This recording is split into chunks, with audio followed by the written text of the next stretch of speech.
네, 오늘 하나님이 주신 말씀 읽겠습니다. 로마서 1장 18절부터 25절까지 말씀입니다. 하나님의 진노가 불의로 진리를 막는 사람들의 모든 경건하지 않음과 불의에 대하여 하늘로부터 나타나나니 이는 하나님을 알만한 것이 그들 속에 보임이라. 하나님께서 이를 그들에게 보이셨느니라. 창세로부터 그에 보이지 아니하는 것들 곧 그의 영원하신 능력과 신성이 그가 만드신 만물에 분명히 보여 알려졌나니 그러므로 그들이 핑계하지 못할지니라. 하나님을 알되 하나님을 영화롭게도 아니하며 감사하지도 아니하고 오히려 그 생각이 허망하여지며 미련한 마음이 어두워졌나니 스스로 지혜 있다 하나 어리석게 되어 썩어지지 아니하는 하나님의 영광을 썩어질 사람과 새와 짐승과 기어다니는 동물 모양의 우상으로 바꾸었느니라. 그러므로 하나님께서 그들을 마음의 정욕대로 더러움에 내버려 두사 그들의 몸을 서로 욕되게 하게 하셨으니 이는 그들이 하나님의 진리를 거짓 것으로 바꾸어 피조물을 조물주보다 더 경배하고 섬김이라. 주는 곧 영원히 찬송할 이시로다. 아멘. 감사합니다. 네, 오늘은 복음의 영역 밖에 있는, 복음 밖에 있는 자들에게 일어나는 일들에 대해서 하나님께서 말씀하고 있습니다. 복음 밖에 있는 자들을 오늘 성경은 이렇게 표현하고 있습니다. 불의로 진리를 막는 사람들, 이렇게 돼 있죠. 18절에 하나님의 진노가 불의로 진리를 막는 사람들. 불의로 진리를 막는다. 그 결과는 무엇입니까? 불의로 진리를 막는 사람들 가운데 하나님의 진노가 나타난다 말씀하고 있습니다. 여기서 불의로 진리를 막는다 할 때 진리는 예수 그리스도입니다. 불의로 진리를 막는다라는 것은 그럼 무엇입니까? 무엇으로 예수님을 막는다는 것입니까? 하나님의 의가 아닌 자신의 의로 살아가는 것. 하나님의 의가 아닌 자신의 의로, 자신의 힘을 주인 삼아 살아가는 것. 이것이 불의로 진리를 막는 것입니다. 하나님의 의를 부인하거나 혹은 하나님의 의에다가 자신의 의를 보태려고 두려움 가운데 혹은 수고로의 예를 쓰는 것이 바로 불의로 진리를 막는 것입니다. 복음은 그러면 어떤 역할을 합니까? 불의로 진리를 막는 사람들에게 복음이 전해지면 바로 복음은 다시금 그들에게 어디로 돌아가게 합니까? 하나님의 의로 돌아가게 하는 것입니다. 나의 의로 살아가던 자들에게 복음의 빛이 비추어지면 나의 의는 먼지와 같구나. 이것을 의지해서는 흔들리는 것이구나. 결국 고통뿐이구나. 그것을 알고 복음이 비춰지면 나의 의가 아닌 하나님의 의를 믿고 하나님의 의를 붙들고 살아나게 하는 것이 바로 복음이죠. 오늘 사도 바울은 이 복음을 전함으로써 불의로 진리를 막는 자들을 하나님의 의를 다시금 향하게끔 하려고 하는 것입니다. 사람들이 불의를 지으면, 불의를 행하면 그냥 끝나는 것이 아닙니다. 성경은 분명하게 하나님의 진노가 불의에 임한다 이렇게 말씀하고 있습니다. 여기서 하나님의 진노라는 것은 가장 궁극적인 진노는 무엇이죠? 하나님의 의를 믿지 않는 자가 결국은 가게 되는 지옥을 말합니다. 영원한 멸망을 말합니다. 그것이 가장 두려운 하나님의 진노이죠. 하지만 또한 하나님의 진노는 이런 면이 있습니다. 하나님의 진노는 오늘 본문 말씀 20절에 보면 이런 것이 나옵니다. 그리스도의 신성과 능력. 그리스도의 신성과 능력의 충만함이 우리 가운데 없는 상태. 그것을 바로 하나님의 진노의 상태다. 이렇게 표현하고 있습니다. 아가서에 보면 그 술람미 여인이 나중에 4장 5장에 가면 그 신랑의 얼굴을 보지 못해요. 나의 이 남자가 이 신랑이 어디 갔는지 막 온 예루살렘 성을 헤매고 다닙니다. 분명히 계신데도 마치 부재한 것 같은 술람이 여인의 마음 상태, 이것이 엄청 두려워하죠. 그때 술람이 여인이 진노의 상태입니다. 하나님이 막 진노를 쏟아부었다라는 이런 의미도 있겠지만, 우리의 삶 가운데 많은 우리 믿는 자들, 특히 믿는 자들 가운데 다시 육으로 돌아가고 다시 율법 아래로 들어감으로써 어떤 불의한 어떤 그 열매들이, 불의한 육체의 소욕들이 올라올 때마다 우리가 느끼는 것이 이런 하나님의 진노입니다. 그리스도의 신성과 능력이 우리 가운데 없다라는 것, 그냥 나의 욕심이 가득한 것, 나의 힘만 가득한 것, 나의 어떤 힘만을 의지하는 것으로 인해서 나의 영혼을 가득 채운 그런 두려움과 염려의 상태, 이런 것들이 사실은 하나님의 진노의 상태라고 볼 수 있습니다. 그래서 하나님은 우리 성도로 하여금 그리스도의 능력과 신성을 추구하는 삶을 살기를 원하십니다.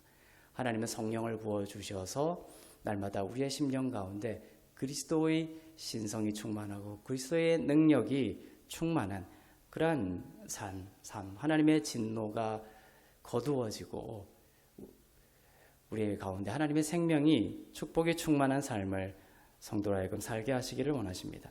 자, 인간은 완전히 타락했죠. 칼빈의 5대 교리 중에 완전 타락이 있습니다. Total depravity, 완전 타락. 인간은 완전히 타락했습니다.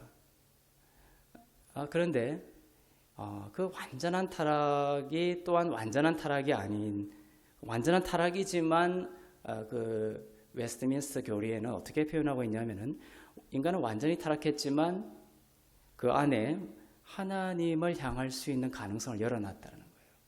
그런 면에서는 또한 완전한 타락은 아니죠. 완전한 타락이지만 또한 가능성을 열어둔 타락입니다.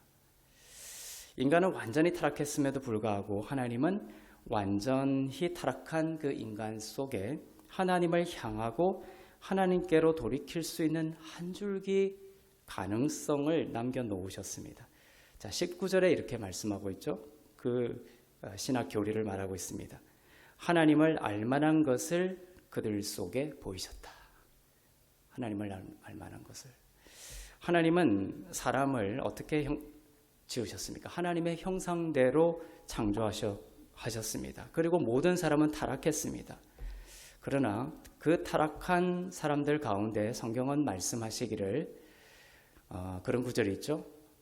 모든 사람에게 영원을 사모하는 마음을 주셨다.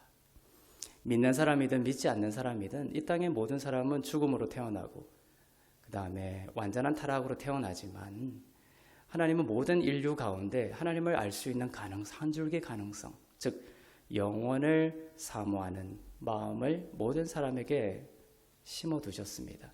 그리고 그 말이 무엇입니까? 하나님을 알만한 것을 사람의 심령 속에도 심어두셨고 또한 만물 가운데 분명히 알려두셨다라는 것입니다. 20절에 그렇게 말씀하고 있죠. 그의 영원하신 능력과 신성이 그가 만드신 만물에 분명히 보여졌다. 핑계치 못한다.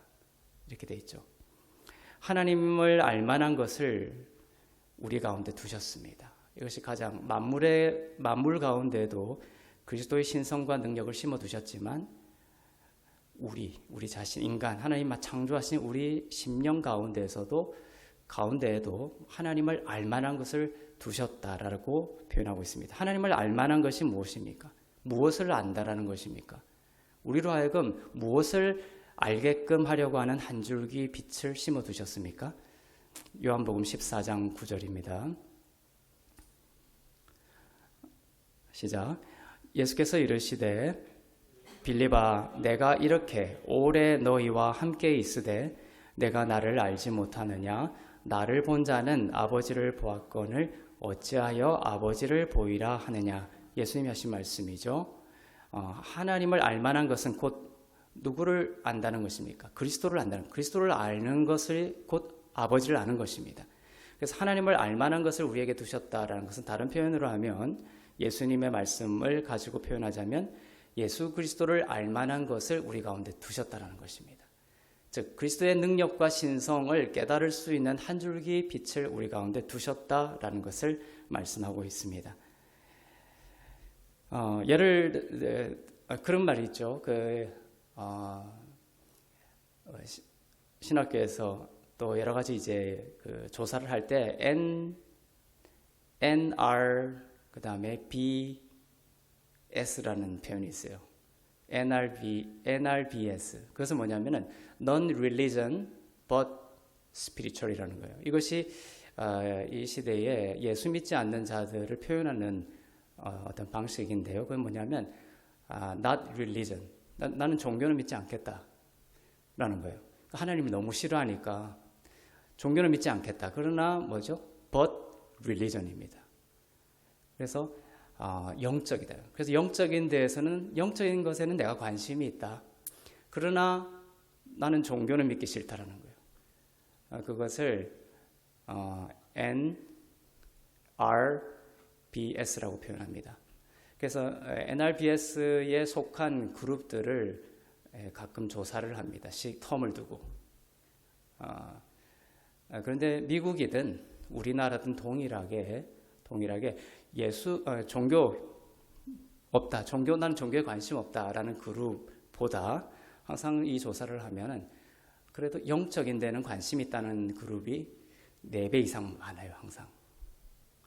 그것은 뭐냐면은 우리의 마음 가운데 하나님을 싫어해서 종교는 내가 갖기 싫은데 모든 사람 마음 가운데 뭐가 있냐면 영적인 것에 대한 추구가 있다는 거예요. 그래서 성경 말씀이 정확한 거예요. 모든 사람 마음 가운데 뭐다? 영혼을 사모하는 마음을 두셨다는 거예요.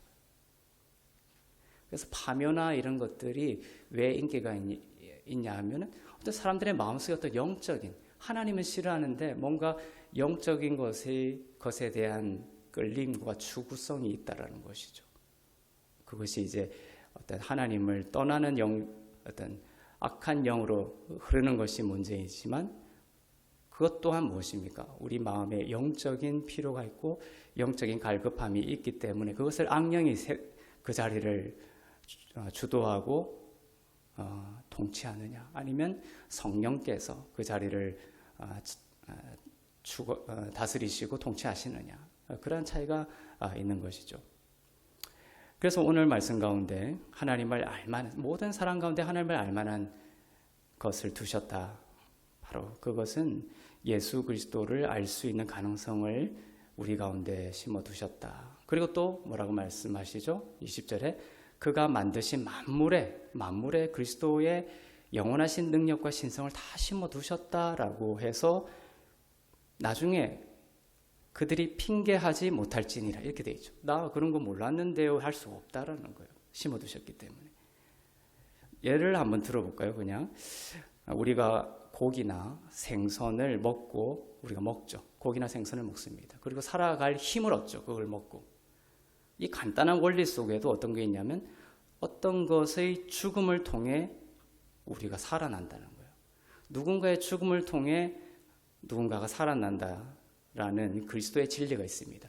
예수의 죽으심을 통해 우리가 살아나요. 예수의 죽으심이 없으면 우리는 살아날 수 없다라는 그리스도의 진리가 그 안에 들어있는 것입니다. 만물은 이러한 그리스도의 능력과 신성을 다 심어 놓은 거예요. 예수 그리스도의 죽음을 통해 우리가 살아난 것을 저도 이제 그걸 알고 난 뒤부터는 어떤 음식을 생선을 먹을 때 고기를 먹을 때 이것이 어떤 이 가축의 죽음을 통해서 그 다음에 이 생선의 죽음을 통해서 내가 힘을 얻는구나. 이것이 어떤 거에 연결되죠? 예수 그리스도의 죽음을 통해서 내가 살아났구나. 대속의 은혜를 만물 속에 심어두신 것입니다. 또 겨울이 지나고 메마르고 죽은 것 같은 그런 나무들, 저 나무는 죽었겠구나 하는 그 나무에 새로운 싹이 트고 꽃이 피죠. 그런 것을 통해서도 바로 죽음에서 살아나시고 부활하시는 예수 그리스도의 진리가 들어있습니다. 또한 어머니의 상고가 있죠. 어머니의 상고를 통해 한 아기가 태어나는 것입니다. 어떤 탄생과 출생과 생명의 그 생겨남, 새로운 생명의 생겨남, 그것은 누군가의 상고가 있다는 것, 고통의 희생이 있다는 것이죠. 어머니의 상고를 통해 아기가 태어나는 걸 통해서도 예수 그리스도의 십자가의 고통과 희생을 통해 성도가 은혜로 탄생하고 교회가 탄생한다라는 그리스도의 진리, 그의 영원하신 능력과 신성이 들어있습니다. 우리가 숨을 쉬고 살아가는 것도 마찬가지죠.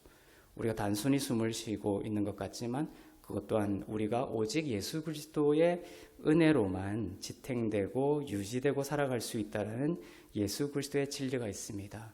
이 호흡이 없어지면 우리는 그냥 이 자리에 쓰러져 죽고 마는 것이죠. 누군가 우리를 붙들고 있는 것입니다. 호흡을 통해. 그것이 성령이죠. 이 성령 없이는 우리는 아무리 자랑하고 그냥 그걸 잊어먹고 그냥 내 힘, 그냥 나의 자고함 가운데 막 살아가는 것 같아도 가만히 들여다보면 이 숨을 주신 분, 예수 그리스도의 은혜가 아니면 우리는 결코 살아갈 수 없는 그 존재라는 깨달음에 이르게 됩니다. 발가락이 다치죠. 우리의 몸을 봐도 마찬가지입니다. 발가락 하나가 다치면 머리는 다치지 않았죠. 손도 다치지 않았지만 머리나 다른 신체 부위들이 같이 아파합니다. 여기에는 무엇이 있습니까? 이것을 통해서도 우리는 예수 그리스도 한 분으로 인해서 우리 믿는 자들이 그리스도를 머리 삼은 한 몸이 되어 지체와 지체가 분리된 존재가 아니다라는 그리스도의 생명이 흘러가는 한 몸으로 지음받은 교회를 나타내고 있죠. 예수 그리스도 안에서의 그 진리를 두고 계신 것입니다. 헤아릴 수 없을 정도가 아니라 오늘 20절 말씀처럼 모든 만물 속에 이 예수 그리스도의 대속의 진리, 십자가의 진리를 두셔서 누구든지 하나님을 알만한 것이 없었는데요 라고 하나님 앞에서 핑계하지 못할 정도로 넘쳐나고 있습니다. 로마서 1장 20절을 그런 생각을 하면서 다시 읽어보겠습니다. 시작. 창세로부터 그의 보이지 아니하는 것들 곧 그의 영원하신 능력과 신성이 그가 만드신 만물에 분명히 보여 알려졌나니 그러므로 그들이 핑계하지 못할지니라. 그죠? 분명히 보여졌다. 하나님 앞에 섰을 때 나는 예수님을 알만한 것을 경험한 적이 없는데요 라고 책임과 형벌을 피해갈 수 없다라는 것입니다. 예수님이 만물 가운데 그리스도의 능력과 신성을 심어두셨죠. 그런데 그 만물 가운데 심어두신 것 말고 예수님 자신이 오셨을 때는 어떻게 했습니까? 심어두신 것 말고 그냥 예수님이 오셨을 때는 다 알아보고 예수 그리스도를 알아보고 그분을 믿고 따라야 할 것 같지 않습니까? 그런데 그렇지 않았다는 것이죠. 예수님이 오셨을 때에도 많은 사람들은 나는 메시아를 본 적이 없네요 라고 나중에 하나님 앞에서 얘기했을 거라는 것입니다. 분명히 예수님이 오셨는데도 말이죠. 당시에 예수님을 메시아로 사람들은 인정하지 않았습니다. 예수님이 많은 사람들 앞에 서셔서 많은 말씀을 하셨고 많은 기적을 일으키셨지만 사람들은 예수님을 믿지 않았고 하나님을 알지 못한다. 나는 하나님이 우리에게 예수님을 보여준 적이 없다. 이렇게 사람들이 말을 했다라는 것이죠. 예수님이 오셨을 때도 말이죠. 이렇게 예수님 자신이 육신으로 버젓이 눈앞에 나타나도 그들에게 예수님은 어떤 존재였습니까? 보이지 않는 존재였습니다. 지금 만물 가운데 그리스도의 능력과 신성을 쏟아 부어 놓고 계시고 심어 놓고 분명하게 알려지고 있는데도 문제는 무엇입니까? 우리의 믿음, 우리의 눈이 문제예요. 그죠? 당시에 그들에게는 예수님이 분명하게 눈앞에 있는데도 예수님은 보이지 않는 존재였고 모르는 존재였습니다. 예수님이 존재하지 않았기 때문이 아니라 문제는 나타난 예수님을 그들이 믿지 않기로 결정했기 때문입니다. 그들의 믿음의 결정이 문제였습니다. 마찬가지입니다. 예수 그리스도의 능력과 신성이 온 만물과 우주의 작은 것에서부터 큰 것에 이르기까지 편만한데도 믿지 않기로 결정하면 보이지 않는다라는 것입니다. 우리는 보이면 믿으려고 하죠. 그런데 사실은 더 깊은 영적인 원리는 뭐냐면 믿지 않기로 결정하면 보이지 않는다라는 거예요. 우리도 결혼을 할 때 배우자의 모든 것을 다 알고 다 이해하고 그 사람을 믿은 것이 아니죠.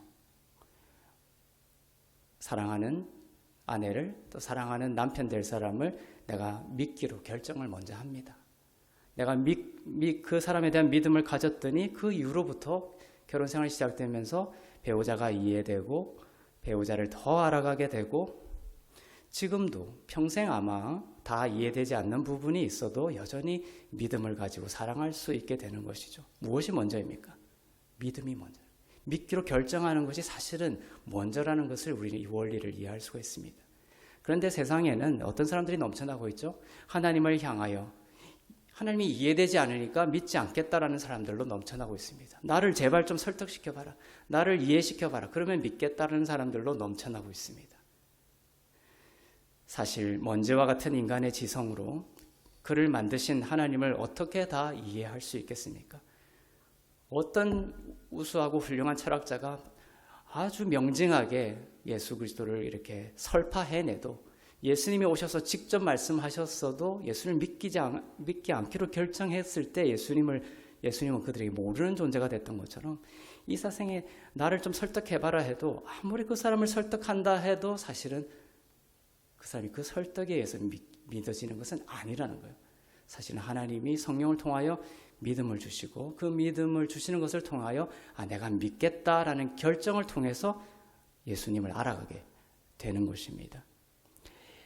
인간 대 인간도 아까 결혼 생활처럼 그런데 인간 대 하나님의 관계는 어떻겠습니까? 인간 대 하나님의 관계는 더욱더 믿음이라는 것이 더 중요한 요소가 된다는 것을 우리는 알 수 있습니다. 하나님을 믿기로 결정하는 것이 먼저라는 것입니다. 차원이 틀린 거예요. 우리는 사람이 개미를 보는 차원을 넘어서는 것입니다. 이거는 완전히 초월적 시간 밖에 계신 분과 인간의 관계 속에서의 관계예요. 그분을 이해시킨다, 설득시킨다, 설명한다. 사실 이것은 불가능한 것입니다. 그렇게 시도는 많이 하고 있고 약간의 유익은 있을지 몰라도 그 사람이 완전히 다른 차원의 하나님을 믿게 되는 것은 믿음이 와야 되는 것입니다. 내가 믿기로 결정을 해야 됩니다. 이해되지 않아도 설명되지 않아도 하나님을 믿겠습니다라는 그 믿음의 결정이 내 가운데 있게 되면 그때부터 새로운 차원 하나님에 대한 이해와 우리의 삶이 모두 변하게 되는 것입니다.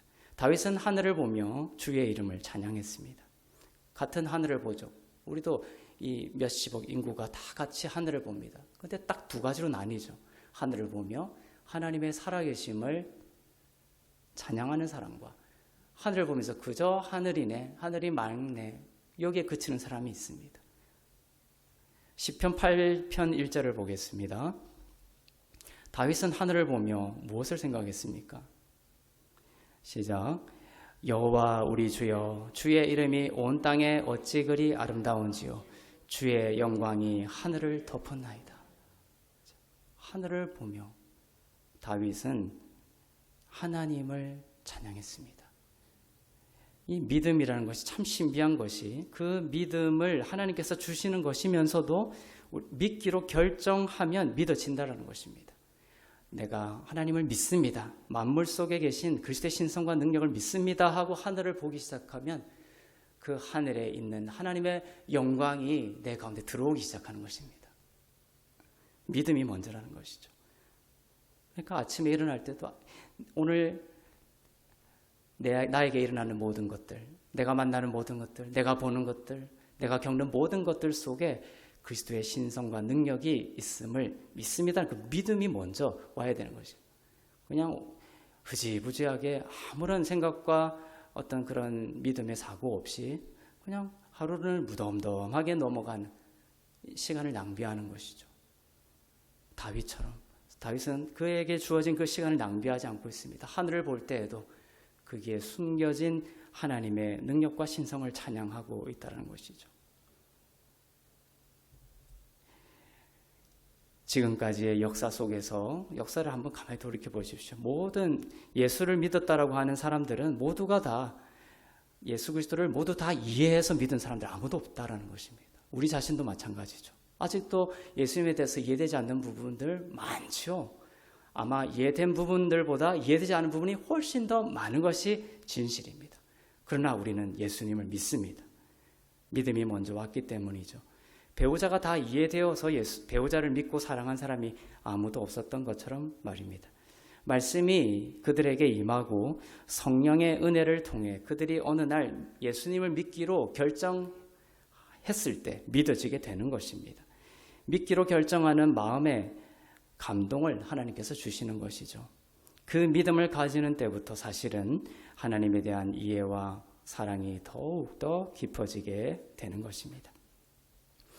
오늘 예수 믿지 않는 사람들이 이 말씀을 듣는다면 선포합니다. 하나님의 은혜를 통하여 마음에 예수 믿기를 먼저 결정할 수 있기를 바랍니다. 그때부터 그 믿음이 더 깊은 믿음을 출산하게 됩니다. 마태복음에 그 말이 나오죠. 가진 자는 더 갖게 되고 없는 자는 모든 것을 잃어버린다. 마음에 믿기로 결정하면 그 믿음이 또 다른 믿음을 출산하게 되어 있습니다. 하늘을 바라보고 또 하늘 아래의 만물을 보면서 그 속에서 하나님의 능력과 신성과 그리스도의 이름을 믿겠다고 결정하고 그 마음을 품기 시작하면 아침 안개 거치듯 삶 속에 숨어있던 존재했으나 내 육적 안목에 육적 불신 때문에 포착되지 않았던 여호와의 이름과 예수 그리스도의 아름다움이 안개 거치듯 선명해지고 확대되는 것을 경험하게 될 것입니다. 너무나 흐리죠. 예수님이 안 보이는 것 같아요. 그런데 그때는 이해와 설득을 통해서가 아니라 사실은 내가 예수님을 믿습니다. 이 안개 속이지만 나의 상황이 안개 같지만 안개같이 모든 것이 보이지 않는 너무나 두려운 가운데 상황이지만 예수님을 내가 믿겠습니다라고 결정하면 안개가 거치기 시작하는 것입니다. 아시겠죠? 안개 거치면 내가 믿겠습니다. 이것은 세상의 방식입니다. 복음의 방식은 안개 속에서도 내가 예수님을 믿기로 결정하고 예수님은 선하신 목자다라는 것을 결정하면 안개는 거치기 시작하고 해답은 주어지게 될 것입니다. 시편 8편 6절부터 9절을 보겠습니다. 이제 하늘을 바라봤던 다윗이 이제 땅을 바라보면서 땅에까지 하나님의 이름을 찬송하고 있습니다. 시작. 주의 손으로 만드신 것을 다스리게 하시고 만물을 그의 발 아래 두셨으니 곧 모든 소와 양과 들짐승이며 공중의 새와 바다의 물고기와 바닷길에 다니는 것이니이다.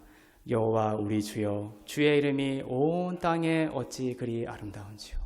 온 하늘의 영광을 찬송했던 다윗이 이제 마지막을 가면서 온 땅에 있는 주의 이름을 찬송하고 있습니다. 하늘을 보며 여호와 우리 주여 이름이 얼마나 아름다운지 그것을 믿음으로 결정한 다윗, 그의 믿기로 결정했을 때 하늘을 보며 영광을 받던 그 다윗의 믿음이 이제 어떻게 확대가 되고 있습니까? 그가 지은 시의 말미에는 이제 땅에 존재하는 것들과 바닷길에 다니는 모든 것에까지 두신 그리스도의 능력과 신성, 그리스도의 다스림의 아름다움을 발견하고 있는 것입니다. 여러분의 삶은 그거예요. 만물에 깃든, 만물에 두신 그리스도의 능력과 신성을 캐내는 자들입니다. 그래서 밭에 보석이 숨겨져 있고 그 보석을 발견하는 비유가 나오죠. 이것이 여러분의 삶이에요. 여러분이 살아가면서 모든 상황 속에 만물 가운데 두신 그리스도의 능력과 신성을 캐고 발견하고 추구하고 그것을 찾아다니며 찾으면 기뻐하고 찬송하며 주님을 즐거워하는 그 삶이 바로 하나님께서 여러분에게 원하시는 영광의 삶이라는 것이죠. 축복의 삶이라는 것입니다. 이 축복이 여러분 가운데 충만하게 일어나기를 바랍니다. 그러나 세상 사람들은 그렇지 않은 모습이 오늘 21절에 기록되어 있습니다. 21절을 보겠습니다. 시작. 하나님을 알되 하나님을 영화롭게도 아니하며 감사하지도 아니하며 오히려 그 생각이 허망하여지며 미련한 마음이 어두워졌나니. 네. 그래서 생각이 허망하여지다, 이것은 그 원어가 오늘날로 치면 정신분열 이런 걸 뜻하는 단어예요. 생각이 허망한 정신이 분열됩니다. 그 분열에서 벗어나는 방법이 뭔 것 같아요? 오늘 21절을 보면 하나님을 영화롭게 하고 하나님을 감사하게 그렇게 쓰라고 해도 혹시 안 쓴 사람 우리에게는 없을 거라고 생각합니다. 그게 그냥 하는 말이 아닙니다.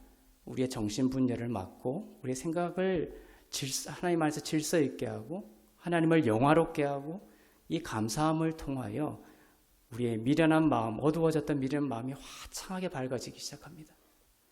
나의 의를 부인하고 나의 의를 부인하고 오직 예수 그리스도의 은혜를 의지하고 하나님의 의만을 내 생명으로 믿는 자들에게서 나오는 당연한 삶의 열매가 무엇이라고요? 하나님을 영화롭게 하고 감사하는 것입니다.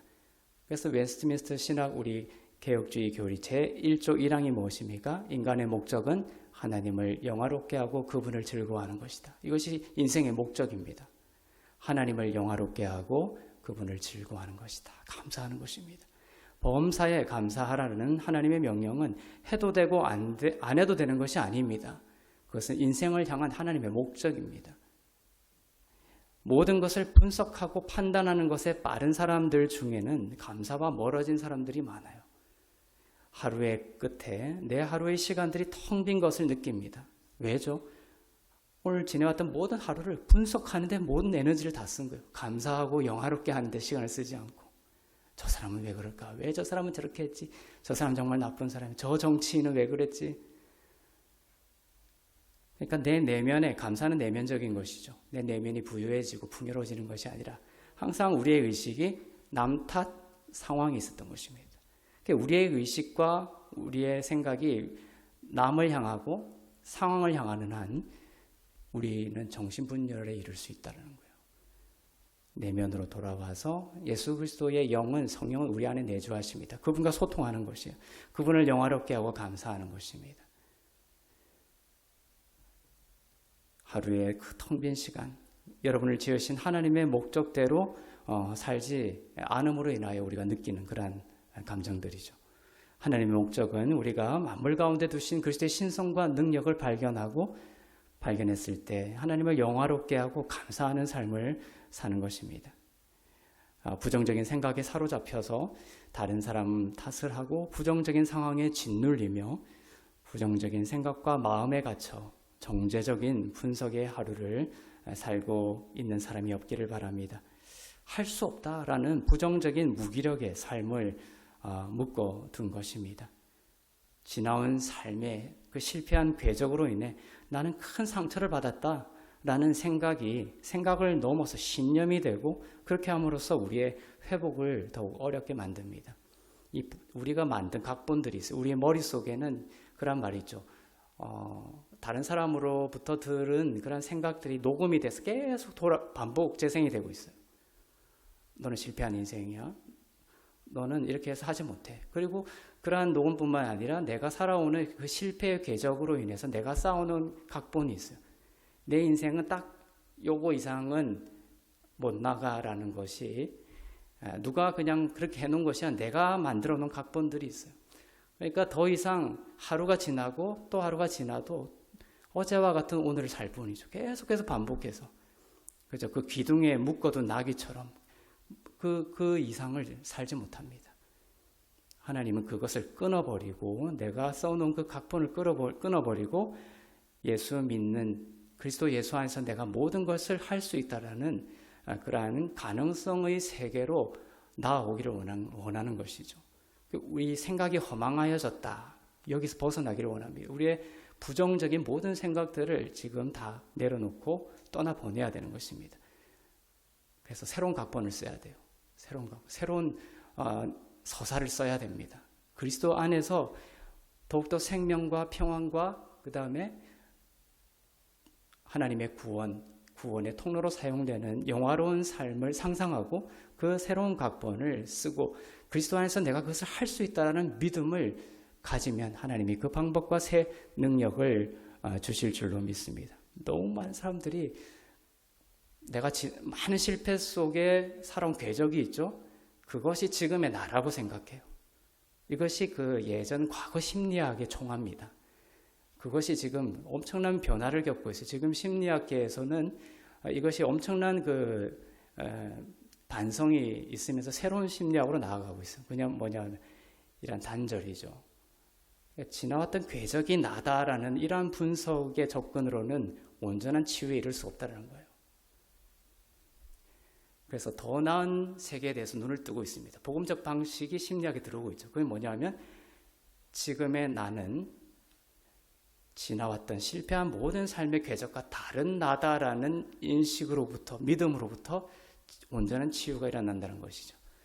근데 그것은 예수 그리스도 없는 새로운 나는 사실은 진리가 아니기 때문에 온전한 치유와 회복을 이루기가 어렵지만 우리는 예수 그리스도라는 진리 위에서 정말로 새로운 내가 되었습니다.